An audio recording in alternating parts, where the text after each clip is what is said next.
السلام عليكم ورحمة الله وبركاته. إن الحمد لله نحمده ونستعينه ونستغفره ونعوذ بالله من شرور أنفسنا ومن سيئات أعمالنا. من يهده الله فلا مضل له ومن يضلل فلا هادي له، وأشهد أن لا إله إلا الله وحده لا شريك له، وأشهد أن محمدا عبده ورسوله صلى الله عليه وعلى آله وأصحابه والتابعين وتابع التابعين ومن تبعهم بإحسان إلى يوم الدين. يا أيها الذين آمنوا اتقوا الله حق تقاته ولا تموتن إلا وأنتم مسلمون. يا أيها الناس اتقوا ربكم الذي خلقكم من نفس واحدة وخلق منها زوجها وبث منهما رجالا كثيرا ونساء، واتقوا الله الذي تساءلون به والأرحام إن الله كان عليكم رقيبا. يا أيها الذين آمنوا اتقوا الله وقولوا قولا سديدا يصلح لكم أعمالكم ويغفر لكم ذنوبكم، ومن يطع الله ورسوله فقد فاز فوزا عظيما. أما بعد، فإن خير الحديث كتاب الله، وخير الهدي هدي محمد صلى الله عليه وعلى آله وسلم، وشر الأمور محدثاتها، فإن كل محدثة بدعة وكل بدعة ضلالة وكل ضلالة في النار. Ikhwani fi din, a'azzakumullah, kaum muslimin rahimani wa rahimakumullah. Ayat berikutnya dari surat Al-Baqarah, yaitu 254 atau yang ke-254. Allah berfirman, ya ayyuhalladzina amanu anfiqu mimma razaqnakum min qabli an ya'tiya yawman la bay'un fihi wala khullah wala syafa'ah wal kafiruna humudz zalimun. Wahai orang-orang yang beriman, berinfaklah sebelum datang kepada kalian hari yang tidak ada padanya jual beli, tidak ada kawan setia, enggak ada syafaat. Dan orang-orang kafir adalah orang-orang yang zalim. Berkata Syekh Sa'di rahimahullah, wa hadza min lutfillahi bi'ibadihi an amarahum bitaqdimi syai'in mimma razaqahumullah. Ini dari kelembutan Allah Subhanahu wa taala terhadap hamba-hambanya. Kasih sayang Allah terhadap hamba-hambanya, di mana Allah perintahkan mereka untuk mengeluarkan sesuatu dari apa yang Allah rezekikan pada mereka. Min sadaqatin wajibatin wa mustahabbah. Yang dimaksud dengan infak di sini, anfiqu mimma razaqnakum, infakkanlah dari rizki yang aku berikan pada kalian. Maknanya mencakup dua perkara. Bisa sedekah yang wajibah, bisa sedekah yang mustahabbah. Yang wajib adalah yang zakat, adalah perkara yang wajib. Apakah sedekah zakat yang wajib dalam bentuk harta benda? Setiap orang yang memiliki harta sudah mencapai nisabnya dan sudah lewat 1 haul, maka dia harus mengeluarkan 2,5% dari hartanya, emas atau peraknya, atau pengganti dari emas dan perak, yaitu uang. Kalau nilainya sudah di atas nisab. Di antara para ulama menyatakan 98 gram emas nilainya, dan sudah lewat 1 haul, 12 bulan, maka dia terkena kewajiban, wajib mengeluarkan 2,5%. Adapun yang mustahabbah adalah semua yang dikeluarkan karena Allah, untuk Allah, sesuai dengan apa yang Allah perintahkan, maka itu infak. liyakuna lahum dakhran wa ajran muwaffaran fi yawmin yahtaju fihi al-'amilun ila mithqali dzarratin minal khair. Karena kasih sayang Allah perintahkan di awal pertama, masih di dunia, sudah diingatkan, bersedekahlah. Sebelum datangnya nanti satu hari yang tidak bermanfaat lagi jual beli dan tidak bermanfaat pertemanan, tidak bermanfaat pula syafaat. Karena pertemanan saat itu sudah tidak sama dengan apa yang ada di dunia. Saat itu semua orang memikirkan dirinya sendiri. Nafsi, nafsi. Diriku, diriku. Maka jangan harap ada temannya yang mau membantu. Jangan harap ada kawan dekat yang akan menolong. Jangan harap. Masing-masing dengan urusannya sendiri-sendiri. Qala, maka sebelum datang hari itu, hendaklah kalian bersedekah, kata Allah Subhanahu wa taala. Liyakuna lahum dakhran, agar dia punya simpanan. Dakhirah adalah bekal atau simpanan. Wa ajran, pahala. Muwaffaran, yang sangat banyak. Fi yaumin yahtaju fihi al-'amilun ila mithqal dzarrah. Di satu hari yang seorang beramal sangat berharap mendapatkan atau memiliki kebaikan walaupun sebiji darah. Ikhwani fid din, a'azakumullah. Fala bai'a fihi walau iftada al-insanu nafsahu mil al-ardi dhahaba liyaftadi bihi min 'adzab yaum al-qiyamah ma tuqabbala minhu. Di hari yang tidak bermanfaat harta benda. Kalau sekarang kita sedekahkan bermanfaat. Ada catatannya yaumul qiyamah. Kita mengeluarkan zakat, mengeluarkan sedekah, ada catatannya yaumul qiyamah. Akan menolong dia yaumul qiyamah. Tetapi kalau dia mati dalam keadaan tidak berinfak, maka harta bendanya tidak ikut ke akhirat. Diwariskan, dibagi waris, dan entah dipakai untuk apa oleh mereka.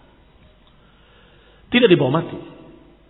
Maka walaupun orang kaya tidak bisa berkata saat itu, aku tebus diriku supaya selamat dari api neraka dengan seluruh hartaku. Tidak bisa. Walaupun sepenuh bumi. Tidak bisa. La yanfa'u malun wala banun. Saat itu tidak bermanfaat harta benda, tidak bermanfaat pula anak-anak. Walau iftadal insan nafsahu bimil al-ard. Walaupun seseorang menebus dirinya dengan harta sepenuh bumi emas. Mil'il ardi dhahaba. Liyaftadiya bihi min azabi yaumil qiyamah. Untuk menebus dirinya dari azab Allah yaumil qiyamah. Ma tuqubila minhu. Tidak akan diterima. Walam yanfa'hu khalilun wala sadiq. Juga harapan kedua. Ada teman baik. Tenang aja, saya punya orang soleh dekat dengan saya. Tak bisa. Lam yanfa'hu khalilun wala sadiqun. Tidak bermanfaat pula khalil, teman dekat. Sadiq, kawan. Wala biwijahatin wala bisyafa'ah. Tidak bisa memberikan bantuan. Tidak dengan syafaat, tidak pula dengan bantuan ucapannya atau dengan bantuan pembelaannya, tidak bisa. Termasuk anak-anak, nggak akan bisa membantunya.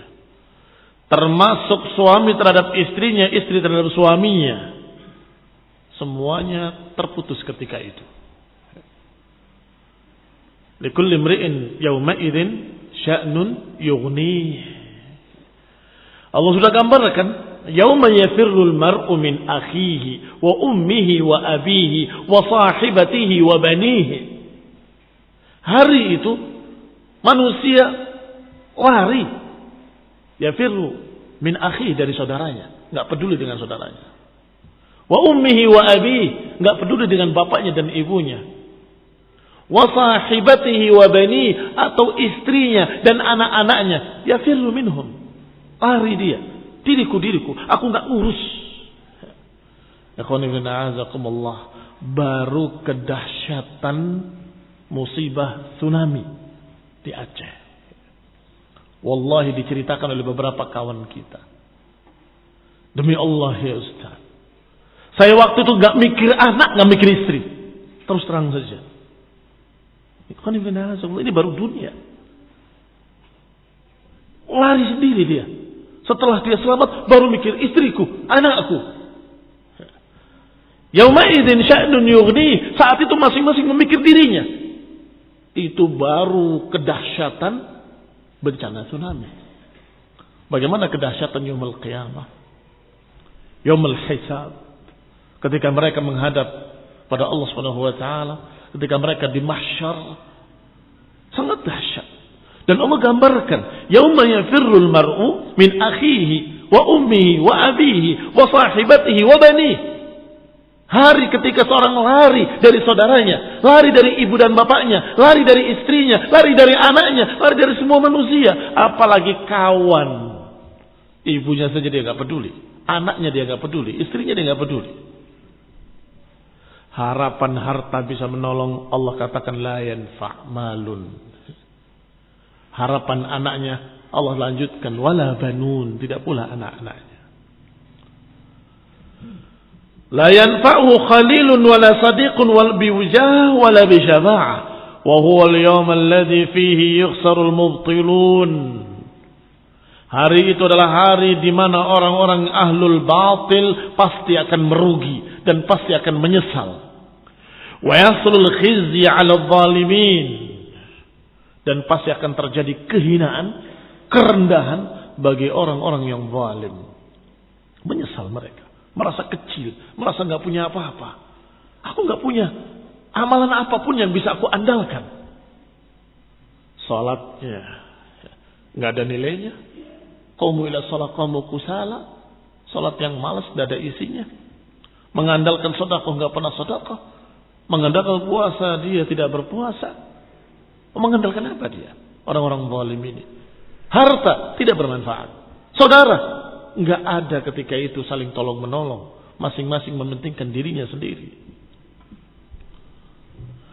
Wahumul ladzina wada'u asy-syai' fi ghairi mawdi'ihi. Siapa orang yang zalim? Yang Allah sebutkan dalam ayat ini, wal kafiruna humudz zalimun. Orang-orang kafir itu orang-orang zalim. Apa makna zalim? Humul ladzina wada'u asy-syai' fi ghairi mawdi'ihi.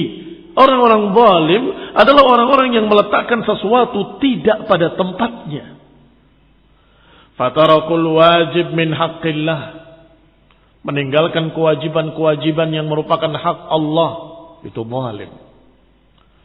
Meninggalkan kewajiban-kewajiban yang merupakan hak ibadihi, hak para hamba, itu juga zalim.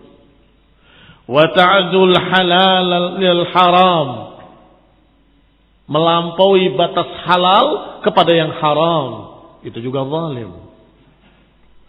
Wa 'azam anwa'i dzulm, dan sebesar-besar jenis kezaliman adalah kekafiran kepada Allah Subhanahu wa taala.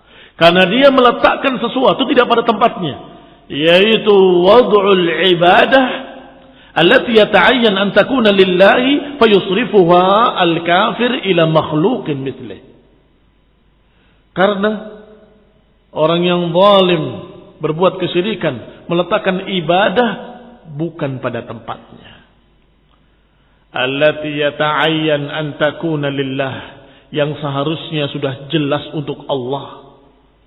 Fayusrifuha al-kafir ila makhluqin mithli. Ternyata si kafir ini memberikannya, meletakkan ibadah tadi kepada makhluk, makhluqin mithli, kepada makhluk sejenis dia sendiri. Oleh karena itu orang kafir yang paling zalim. Allah katakan wal kafiruna humudz zalimun. Yang namanya hak Allah harus diberikan pada Allah Ta'ala, yaitu beribadah kepadanya dengan tidak menyekutukannya dengan sesuatu apapun. Hak Rasul untuk diikuti, ittiba kepadanya dengan tidak merubah, tidak mengganti, tidak menambah. Itu hak Rasul. yang harus kita penuhi, harus kita muliakan, kita tinggikan. Itu juga hak Rasulullah SAW. Maka kalau dia mencercanya, menjatuhkannya, atau merendahkan Rasulullah, berarti dia zalim. Atau beribadah pada selain Allah, berarti dia zalim. Demikian pula yang halal, silahkan ambil, makanlah dan minumlah, silahkan. Khudhu zinatakum inda kulli masjid, silahkan. Yang haram, jangan. Ini makna haram. Jangan kalian ambil, ini tidak boleh. Jangan kalian makan. Maka siapa yang mengerjakan perkara yang haram, mengambil yang haram, berarti dia zalim, tidak meletakkan pada tempatnya. Ini yang halal. Allah SWT berikan yang halal buat kalian. Justru yang halal ditinggalkan, dia ambil yang haram. Itu zalim, ini juga zalim. Fa ayyuha a'zam, mana yang paling besar di antara kezaliman-kezaliman ini? Yang paling besar adalah meletakkan ibadah kepada selain Allah. Yang paling besar dari kezaliman adalah memberikan ibadah yang merupakan hak Allah kepada selain Allah SWT. Dan hukumnya kafir. Berarti orang kafir adalah orang yang paling zalim karena dia meletakkan ibadah pada selain Allah Subhanahu wa taala. Ikhwan ibn a'azakumullah. Maka sebaik-baik orang kafir adalah tetap orang jelek. Tapi dia baik, membantu tetangga, membantu orang miskin, menolong. Iya, tetapi dia tidak memberikan yang lebih penting, lebih tinggi, lebih utama dari itu, yaitu ibadah kepada Allah Subhanahu wa taala. Maka dia orang yang zalim, sezalim-zalimnya. Dia memberikan hak manusia, tetapi tidak memberikan hak Allah Subhanahu wa taala. Ini ikhwan a'azakumullah, jangan lupa. Jangan sampai kita tertipu dengan dohirnya orang-orang tersebut. Kayaknya orang yang paling baik sedunia, padahal dia orang yang paling zalim karena dia kafir. Menghinakan Allah, merendahkan, mengatakan Allah punya anak, mengatakan Allah punya istri, mengatakan Allah berbuat sesuatu yang tidak layak baginya. Astagfirullah, astagfirullah. Maha suci Allah dari apa yang mereka ucapkan. Ikhwani fillah a'azakumullah. Allah Subhanahu wa taala menyatakan kama qala ta'ala, sebagaimana Allah juga berfirman, inna syirka la zulmun azim. Sesungguhnya kesyirikan itu adalah kezaliman yang sangat besar. Wa qala ta'ala, kemudian Allah berfirman, Allahu la ilaha illa huwal hayyul qayyum la ta'khudhuhu sinatun wa la nawm lahu ma fis samawati wa ma fil ard man dhal ladzi yashfa'u 'indahu illa bi idhnihi ya'lamu ma bayna aydihim wa ma khalfahum wa la yuhituna bi shay'in min 'ilmihi illa bima sha'a wasi'a kursiyyuhu as-samawati wal ard wa la ya'uduhu hifdhuhuma wa huwal 'aliyyul 'azim. Ayat yang a'zamu ayah. Ayat yang dijuluki dengan a'zamu ayatin fi kitabillah. Ayat yang paling agung dalam Al-Quran adalah ayat kursi. Ayat ini yang akan kita bahas. Berkata Syekh Sa'di rahimahullah, hadhil ayah al-karimah a'zamu ayatil Quran. Ayat ini merupakan seagung-agung ayat dalam Al-Quran. Wa afdaluha wa ajalluha, yang paling afdalnya, yang paling tingginya, yang paling mulianya. Wa dzalika limashtamalat alaihi minal umur al-'azimah. Yang demikian karena apa yang terkandung di dalamnya dari perkara-perkara yang besar. Wassifatil karimah, dan sifat-sifat Allah yang mulia. Kata para ulama, inna syarafal ilm, sesungguhnya keutamaan ilmu berkait dengan syarafil ma'lum. Ilmu itu keutamaannya berbeda-beda, tergantung apa yang dipelajari. Kalau dipelajarinya perkara yang mulia, maka ilmu itu ilmu yang mulia. Kalau dipelajarinya perkara yang remeh, kecil, rendah, ya ilmu itu ilmu yang rendah. Saya punya ilmu, mau tak ajari kamu, sini. Oh, saya mau. Caranya mengikat karet gelang. Ya, rendah sekali itu ilmu itu. Untuk apa? Kami nggak membutuhkannya. Tetapi ketika agak tinggi sedikit, maka ilmu tadi semakin berharga, semakin mulia. Maka dikatakan inna syarafal ilm bi syarafil ma'lum. Keutamaan ilmu itu tergantung dengan keutamaan yang dibahas. Berarti yang paling tinggi ilmu apa? Ilmu tentang Allah Subhanahu wa taala dan sifat-sifatnya. Karena yang dibahas yang maha mulia. Yang dipelajari adalah sifat-sifat Allah yang maha agung. Oleh karena itulah ayat ini menjadi ayat yang paling mulia karena yang dibahas di dalamnya tentang Allah dan sifat-sifat Allah Subhanahu wa taala. Allahu la ilaha illa huwal hayyul qayyum la ta'khudhuhu sinatun wa la nawm lahu ma fis samawati wa ma fil ard man dhal ladzi yashfa'u 'indahu illa bi idnihi يعلم ما بين أيديهم وما خلفهم ولا يحيطون بشيء من علمه إلا بما شاء وسع كرسيه السماوات والأرض ولا يؤوده حفظهما وهو العلي العظيم. Ada perintah-perintah di dalamnya? Ada larangan-larangan di dalamnya? Tak ada. Ada fiqih? Bagaimana cara salat, bagaimana cara puasa? Tak ada. Tapi dikatakan a'zamu ayatin fi kitabillah. Mengapa? Karena yang dibahas tentang sifat Allah. Allahu la ilaha illa huwal hayyul qayyum. Allah yang tiada ilah yang berhak diibadahi kecuali Dia. Yang maha hidup lagi berdiri sendiri. Yang enggak pernah dikenai rasa kantuk dan tidak pernah tidur. Dan miliknya lah seluruh yang di langit dan seluruh yang di bumi. Siapa yang bisa memberikan syafaat di sisinya tanpa izinnya? Dialah yang mengetahui apa yang ada di belakangnya dan apa yang ada di hadapannya. Wala yuhituna bi syai'in min ilmihi illa bima syaa, dan enggak akan ada yang bisa meliputi sedikit pun dari ilmunya kecuali dengan apa yang Allah kehendaki. Wasi'a kursiyyuhu samawati wal ard, dan kursinya meluasi langit dan bumi, sangat besarnya. Wala ya'uduhu hifdhuhuma, dan tidak ada yang bisa menjaga keduanya kecuali Allah Subhanahu wa taala. Wa huwal 'aliyyul 'azim. Kursi itu disebutkan dalam riwayat yang sahih maudhi'u rijlihi. Kursi ini adalah tempat kakinya Allah Subhanahu wa taala, dan kaki Allah tidak sama dengan makhluknya.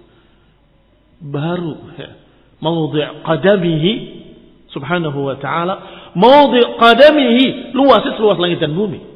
Jangan bertanya tentang bagaimana besarnya Allah Subhanahu wa ta'ala. Allahu akbar. Allahu akbar. Allah maha besar. Allah maha besar. Kursinya saja sudah wasi'as samawat wal ard. Seluas langit dan bumi, bukan seluas satu langit, seluas langit dan bumi seluruhnya. Itu kursinya. Arasy-nya lebih besar. Akhwan min a'azakumullah, kaum muslimin rahimani wa rahimakumullah. Dikatakan, disebutkan di sini oleh Syekh Sa'di rahimahullah bahwa ayat ini ayat yang agung karena yang dibahas di dalamnya tentang sifat-sifat Allah yang maha agung. Falihadza kathratil ahadits fit targhib fi qira'atiha wa ja'alaha wardan aw wirdan lil insani fi awqatihi sabahan wa masaa'a. Oleh karena itu sangat banyak hadis-hadis yang menganjurkan untuk menghafal ayat ini dan membacanya sebagai zikir, sebagai wirid. Qira'atiha wa ja'alaha wirdan lil insan. Disuruh untuk dibaca pagi dan sore sebagai wirid. Siapa yang membaca ayat kursi di pagi hari, dia akan dilindungi oleh Allah dari syaitan sampai sore hari. Siapa yang membaca di sore hari akan terlindungi sampai pagi hari. Dan siapa yang ketika berbaring di pembaringannya mengucapkan dan membaca ayat kursi, maka dia akan dilindungi sampai pagi hari. Dan masih banyak lagi keutamaan ayat kursi. Wa 'inda naumihi, ketika pagi, ketika sore, wa 'inda naum, dan ketika tidur. Wa adbari salawat, bahkan dianjurkan pula setelah salat. Setelah zikir yang diajarkan, dibaca ayat kursi. Setelah salat al-maktubat. Fa akhbara ta'ala 'an nafsihi al-karimah. Di dalam ayat ini Allah kabarkan tentang dirinya yang maha mulia. la ilaha illahu, tiada ilah yang berhak diibadahi kecuali Dia. Mana ilah adalah al-ma'bud, yang diibadahi.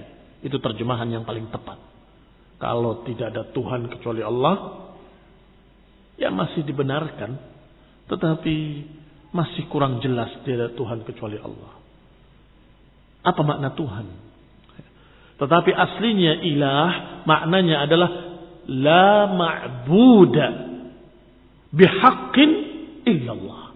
Enggak ada yang layak diibadahi kecuali Allah. Ini sangat jelas. Ini terjemahan dari kalimat la ilaha illallah yang paling tepat. Mengapa demikian? Karena kalimat ilah itu dari masdar ilaha, dari aliha ya'lahu ilahatan,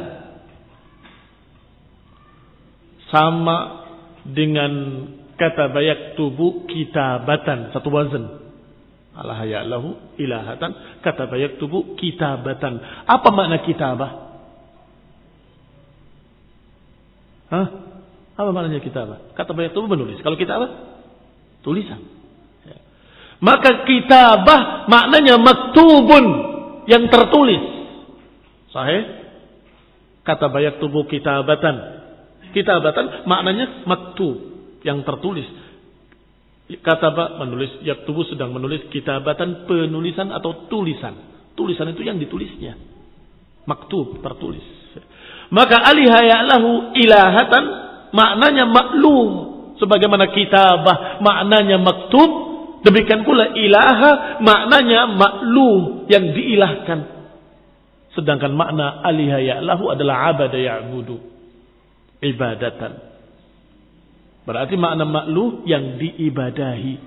Berarti terjemahannya tidak ada yang berhak diibadahi, la ma'buda bihaq, dengan benar kecuali Allah Subhanahu wa taala.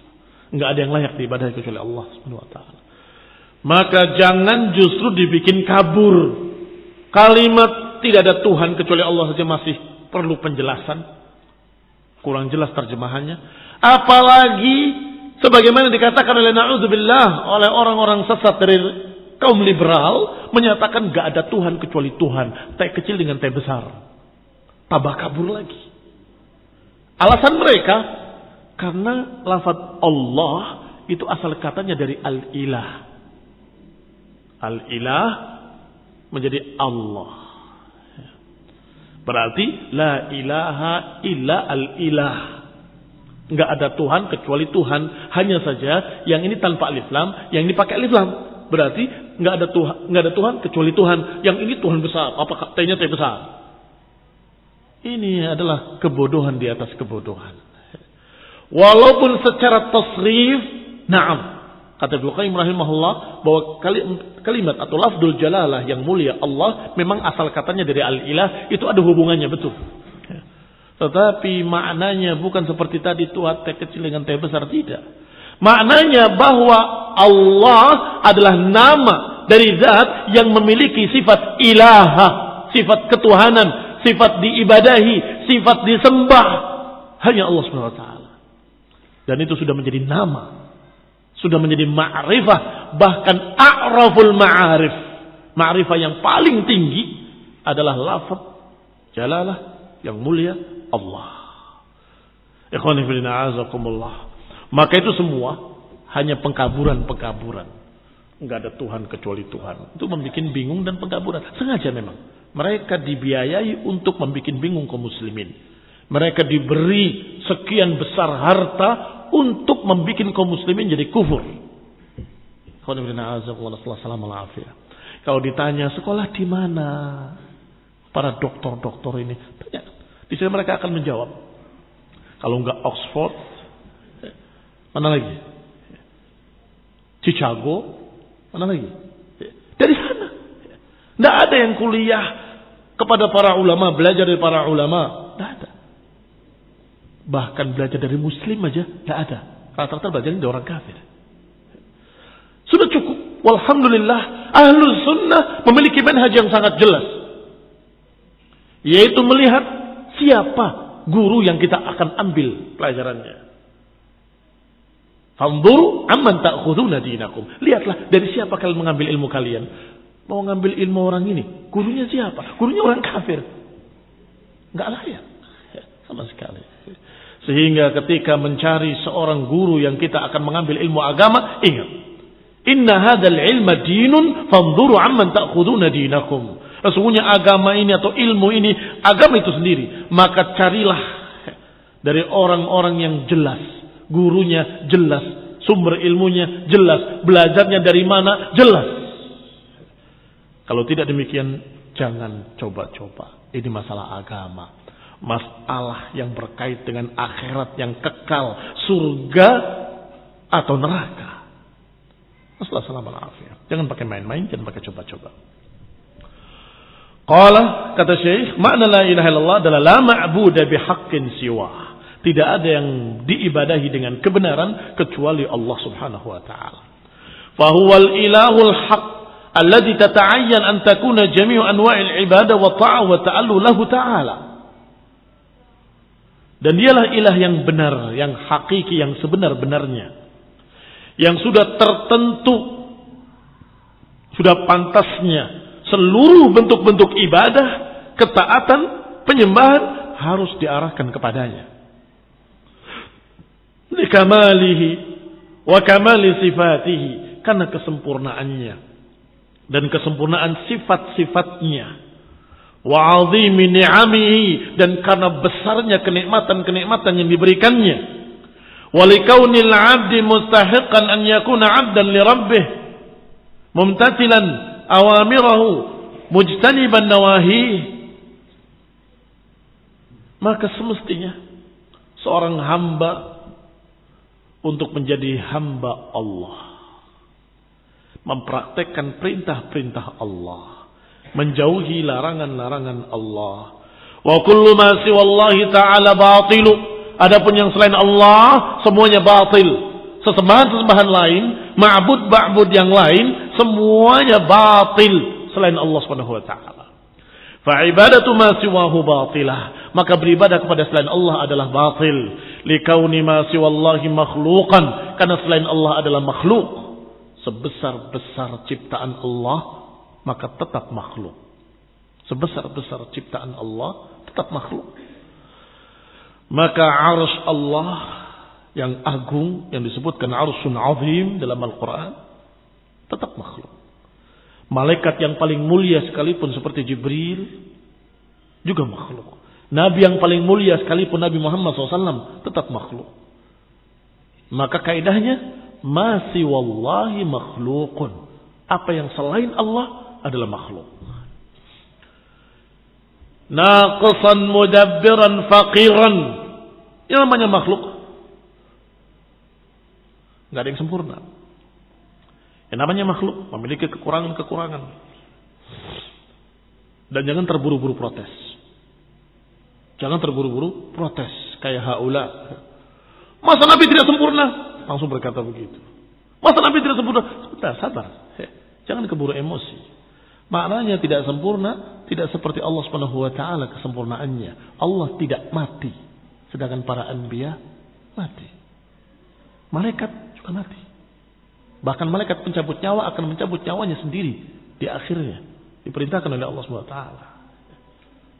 Itu maksudnya. Jangan kemudian berkata dengan marah, dasar Wahabi, Rasulullah dikatakan tidak sempurna. Ikhwan fillah, azakumullah. Sesempurna-sempurna makhluk adalah Rasulullah SAW. Tetapi ketika kita berbicara tentang apakah ada yang sempurna seperti Allah, tidak ada. Semua makhluk memiliki kekurangan.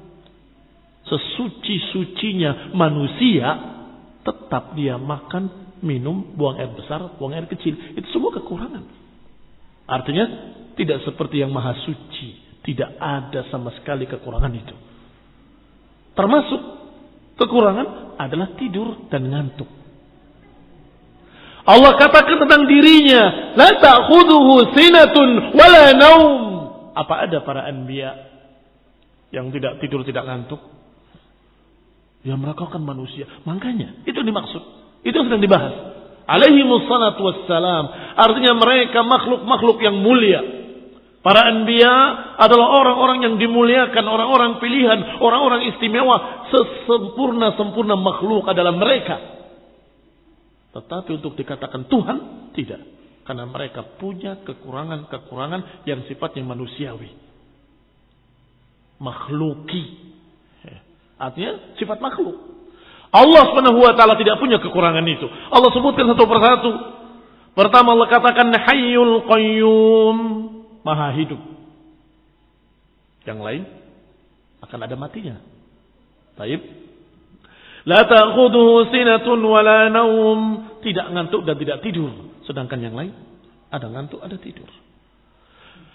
Lahu ma fis samawati wa ma fil ard, memiliki seluruh yang di langit dan di bumi.